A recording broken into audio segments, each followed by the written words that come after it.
right, welcome back. I am the host of the SneakerBISO Podcast, Ted Sanders, aka TST, and I am so happy to be joined today by Vidit Arora, the founder and CEO of QuilrAI, a company that is dedicated to transforming human AI risk in cybersecurity.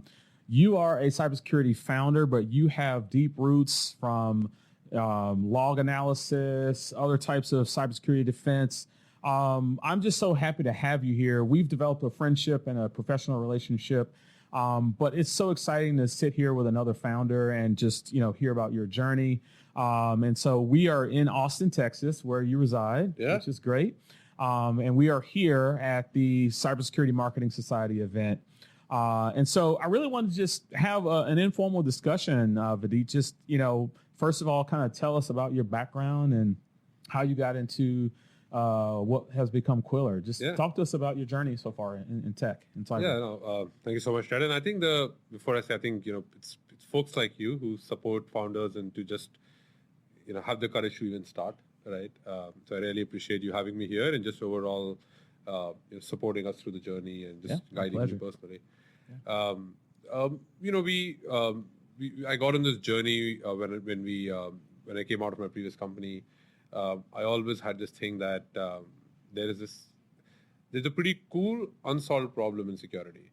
And we don't get to say that a lot because most of the problems are, they're not interesting to solve. Mm-hmm. This is a very cool problem because it was very close to human beings. It was very close to people. My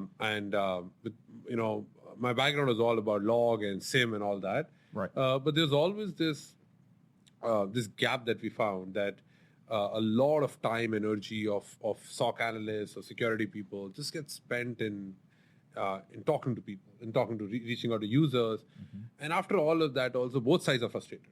Yes. Right? The users are super frustrated with security. Right. You will not find any user saying, "Oh, I love my security team," and you'll not find any security guy happy to call a users and say, "You don't know our policy. Why did you do this? Did you do it?" Mm-hmm. So we felt that there is if you could figure something out where I could make security be liked. I could make security be more human-centric, more easy for just the end users. Almost seamless, right? Almost seamless, right? Just integrate, make it frictionless. And of course, in the process, I think the work security teams and all will get reduced. But that was kind of the 100,000-foot mission that we had, that, whatever is the problem we solve. We didn't know at that time whether we were going to solve for AI or data or what exact use case we'll solve. But we knew one thing, that whatever individual problem we solve, the approach has to be very focused on the user, focused on people, not the technology. So that's kind of, where this all started from. And I think over the year or two, as we spoke to more and more CISOs, tried the product out, tried different problem statements, we reached the conclusion that I think the intersection of taking this human-centric approach with the intersection of AI adoption and the widespread of data would be a great place to start from. Not necessarily where I think we're going to end, but I think it was a great first initial problem to start solving. Yeah. So yeah. And so how has that approach sort of disrupted just even the journey in crafting the product, right? Because there's some unique challenges with starting from the end user perspective. A lot of security controls over the years, we've always started from the lower levels of the OSI, right? 100%. Right? I think how does that change it a little bit? I think it makes a problem that could be solved in a day and has been solved by 100 companies, makes that little thing takes weeks to solve or months to solve sometimes, and really sometimes pisses off your developers because something as simple as I want to make sure somebody can't upload sensitive data, right? You can solve it at a network level. Companies have solved it. 90%, but if I see somebody asks you, why don't you want to do that? I'm like, because I really don't want to block him from uploading data. Right. That's not why somebody buys a DLP product.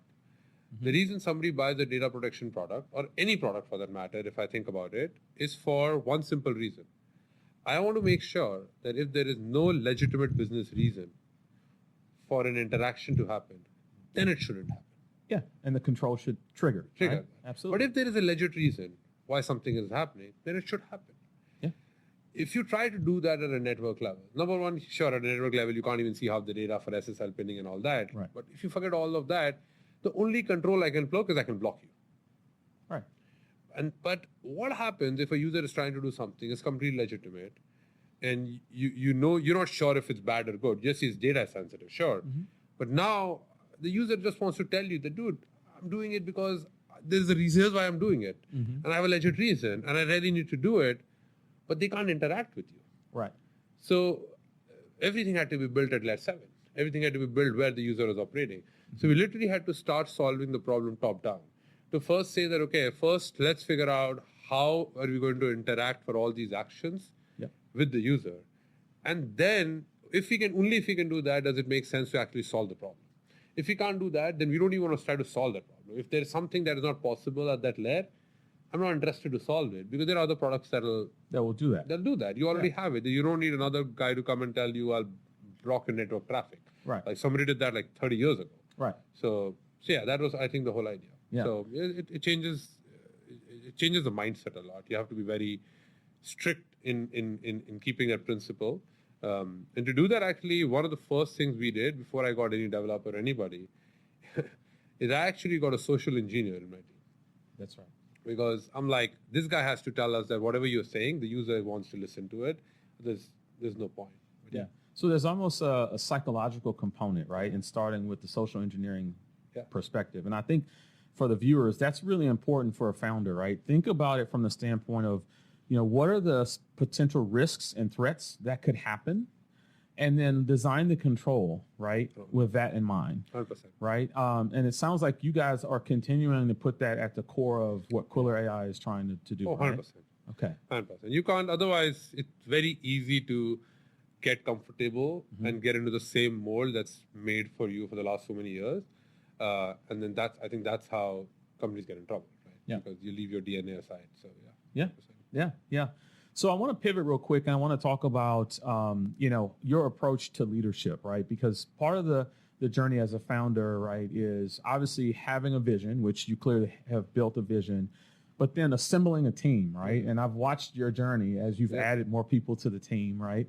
What is your approach for selecting quality team members and people that you understand like how they fit into your vision for your company? What's your approach? That's a brilliant question. I think, the first thing I'll say is vision, strategy is all great, but it's all about execution. Anybody can have an idea, right? I can say I want to build a rocket to go to the moon. Good for me, right? So what? It doesn't take me, right? But I think when I have to pick a team, I think for me, I have one main idea is I want owners and not renters. I think for me, that's like my core guiding principle, that I don't want people who are coming in here to, rent an office or who are here where the ownership is me, you're just going to mess this all up and go, and now I have to fix your refrigerator. I want people who are going to own whatever they take on. Because I think if you get those people, it doesn't matter what you give them. Today they could be building a product. Tomorrow they could be doing sales. Day after tomorrow they could be doing something else. Or whatever they do, they'll take ownership of it. I think for me that's the first founding principle. Because as you're trying to build companies, and I tell everybody who joins, I'm like, you are not going to have any manager. Like, you get that, right? Yeah. You have no manager. Don't expect one-on-ones. Don't expect like I'm going to come and if you're becoming part of my team or core team, you don't have a manager. So you're self-sufficient. If you see there is a problem, go fix it. Yeah. Right? Don't wait for a call with me to say, I thought of this problem. I want to have a call with you, and you've not been there for 1 week, so now I'm just sitting on the problem. Just fix it. Yeah. So I think for me, that's the first core principle. I think the second thing is people have to have, of course, I think there are some things that are given. You have to be very passionate and all of that. But I think the other thing is people have to know how to hustle. They have to know how to try to, figure out things. There is no cookie cutter way of doing it, right? There's no, you can't follow one single step to say, okay, if I follow these 10 things, the company will make it, or my product will be successful, or somebody's going to buy my product. You can have some guiding principles, but you have to really sometimes be scrunchy. You have to sometimes hustle. You have to just think way outside the box or not have a box and shit like that. So I think that's the other piece that I think is very important is If somebody joins who's looking for spoon feeding or for you to, have all the processes in place before they can solve a problem, then it's, somebody used to say a long time to me, the company is not going to come to you. You got to come to the company. So you need people who are ready to come down to where the company is and lift them with it. They can't sit on top and say, this is wrong and this is wrong and this is wrong and this is not happening. You don't have this. Yeah, we know we don't have this. Like if we had it, then we wouldn't be a startup. Exactly. So I think those are the key points. Yeah. Thank you for sharing that. I want to talk a little bit about a customer-centric philosophy and mindset, because I know that's something that we've talked about before. As you are sort of going through this evolution, right, how important is it to have your customers or your early adopters really helping you drive the refinement of the product, right? Is that something that you see as really critically important for founders to put the customer at the center of the conversation? I truly believe that I don't think you should even start thinking about what problem to solve unless you have a set of people who are ready to talk to you about what their problem is. I don't think you can just sit in a room and say, I'm going to solve for data security, right? Like one of the biggest examples for us was that we knew we wanted to take this approach. Great. Yeah. But we don't know what problem to solve. So we started by building a bunch of Figmas and taking it to people and say, we do this and we do this. And there were like 10 different things we do. And somebody would like one thing, somebody would like something else. Yeah. We got it to you, like, this idea makes sense. This doesn't make any sense. So we had to keep on iterating on it. Even after that, when we built the first version of the product, and we pitched it to people, and we were pitching it for like a human-centric way of doing AI security. Right. We started getting customers to come to say, why can't you replace my DLP? Why can't I just make this whole data protection redundant, because you'll just take care of it. It looks like you'll take care of it.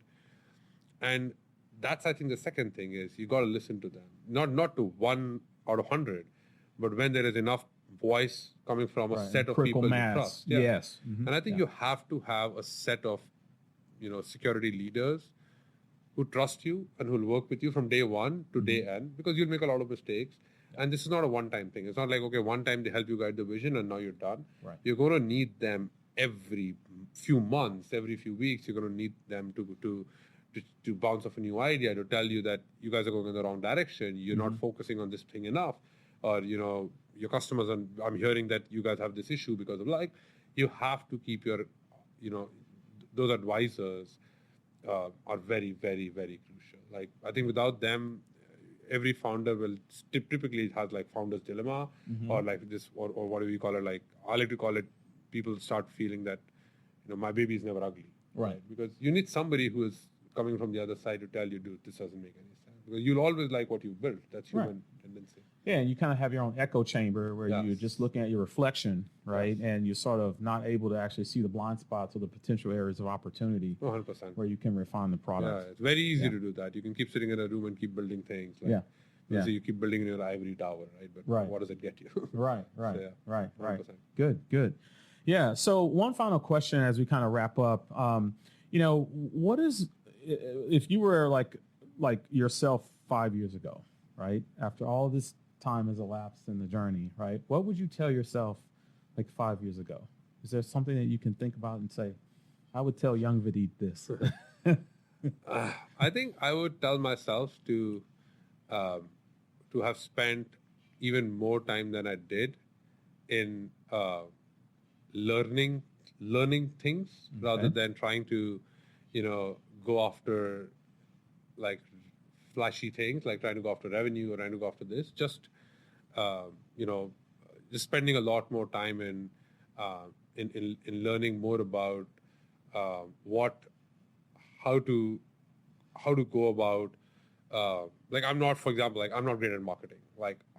Some people still tell me they do. Yeah, you're out of stealth, but you're still in stealth. Right. You do no marketing. So I think there are areas that I could have spent more time in learning those areas, since I always knew eventually I want to build something. I think there are segments that I just didn't focus on. I focused too much on product and customers, but I never focused on some of the the marketing aspects and stuff. I think I should have spent more time in learning some of that stuff. Yeah.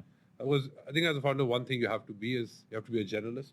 You have to be the Swiss Army knife. If you go deep on one thing, great, but then you either have to have deep people in every other area, and that becomes very tricky. Right. So, and do you find that as you sort of work through that Swiss Army knife, philosophy, you may have to switch off, but eventually you hire people or you bring people onto the team that provide relief in certain areas. 100%. I think it's about, you need to have your pillars and each of those people has to be able to own and be deep in that area.